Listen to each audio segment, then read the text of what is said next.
بسم الله ولا حول ولا قوة إلا بالله. اللهم صل على سيدنا محمد وعلى آل سيدنا محمد. النهاردة هتكلم في الفيديو عن رؤية العنكبوت للرجل والمرأة المتزوجة والفتاة العزباء. فربنا يفتح علينا ويسر الأمر إن شاء الله، إن احنا نقدر نقول أقوى الرموز في رؤية العنكبوت في المنام.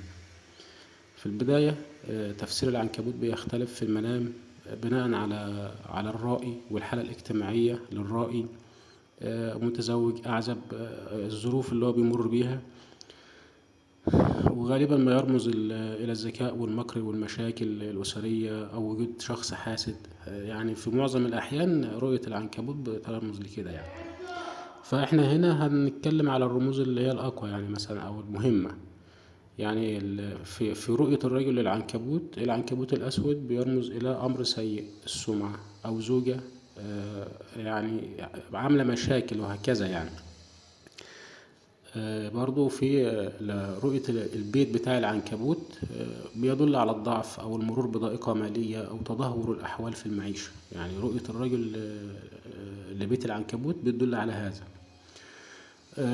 الرؤية الكويسة اللي أنا بشوفها كويسة، قتل العنكبوت ربما بتكون بشرى بالتغلب على أعداء أو النجاة من مكيدة أو زوال هموم، ده للرجل. وأيضا العنكبوت الأصفر في رؤية الرجل برضو بيشير إلى التعرض للحسد أو الإصابة بحاجة صحية هكذا يعني، أو الفشل في مشروع. فربما إذا رأيت عنكبوت أصفر، فإذا كنت داخل في مشروع فعليك الحذر، أو إن أنت تفكر تفكير جيد جدا يعني، لأن والله أعلى وأعلم بتكون دي بشارة أو يعني إنذار ليك من عند الله إنك أنت تعيد التفكير هكذا يعني. ده العنكبوت الأصفر. اللهم صل وسلم وبارك على سيدنا محمد. عندك تاني اللهم صل على سيدنا محمد وعلى آل سيدنا محمد.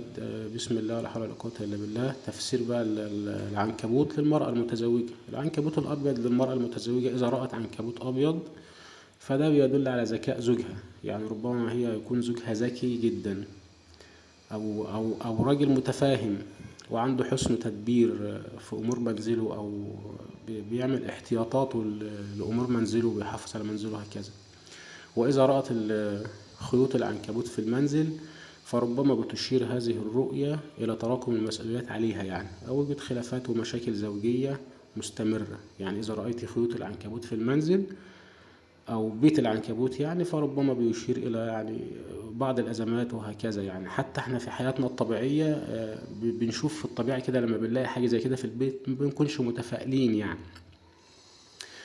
أما هنا برضو الرؤية الكويسة والمبشرة للمرأة المتزوجة، إذا رأيت أنك تنظفي بيت العنكبوت، فده بتبقى بشارة ليكي بالتخلص من المشاكل وتجديد الطاقة وتحسين العلاقة الزوجية وهكذا.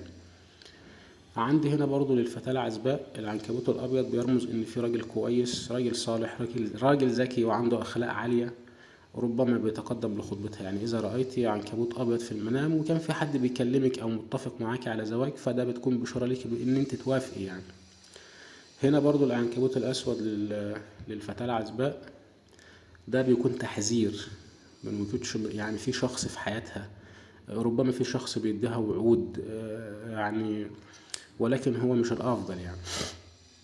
العنكبوت الأسود يعني بيحذرها من وجود أشخاص ماكرين حولها، أو هي ممكن ربما تسمع أخبار يعني مش كويسة. فإذا رأيت العنكبوت الأسود وكان في شخص في حياتك فعليك الحذر جدا جدا جدا. وشيء تاني للعزباء، لو انت شفتي عنكبوت او خفت منه، يعني شفتيه في الرؤية وخفت منه، فده بيعكس القلق والتوتر اللي انت عايشة فيه، او ان انت خايفة من فشل، انك تفشلي في امر معين، والله اعلى واعلم يعني. وبرضه هنا في رؤية العزباء ان لدغة